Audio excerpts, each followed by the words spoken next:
YCP 5 ఏళ్ల హయాంలో శేషాచలం అడవుల్లోని ఎర్రచందనం చెట్లను జగన్ ముఠా అక్రమంగా నరికేసి భారీగా స్మగ్లింగ్ చేసి వేల కోట్లు దోచేశారు. ఆ డబ్బంతా ప్రతి నెల జగన్ ప్యాలెస్కు చేరేది.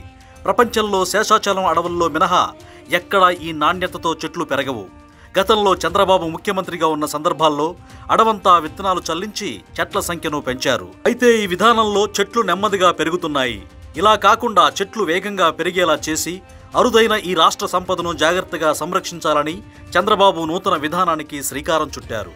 ప్రస్తుతం చిత్తూరులోని కార్తీక వనంలో కొత్త తరహాలో వేర్ల ద్వారా ఎర్రచందనం మొక్కలు పెంచుతున్నారు. ముందుగా విత్తనాలు చల్లి మొక్కలు పెంచుతారు.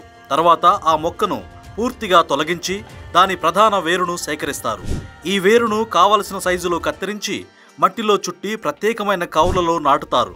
ఇలా చేస్తే మొక్క వేగంగా పెరుగుతుందని అటవీ శాఖ అధికారులు చెబుతున్నారు. ప్రస్తుతం కార్తీక వనంలో ఈ పద్ధతిలో వేల మొక్కలు పెంచుతున్నారు. ఇలా పెంచుతున్న మొక్కలన్నింటినీ తీసుకువెళ్లి శేషాచలం అటవీ ప్రాంతంలో నాటుతున్నారు. గతంలో విత్తనాలు చల్లి చెట్లు పెంచితే రాజశేఖర్ రెడ్డి ముఠా దోచుకుపోగా 2019లో జగన్ ముఠా స్మగ్లింగ్ చేసింది. ఇప్పుడు పెంచుతున్న చెట్లను మళ్లీ తర్వాత ఎవరు వచ్చి నరుక్కుపోతారో వేచి చూడాల్సి ఉంది.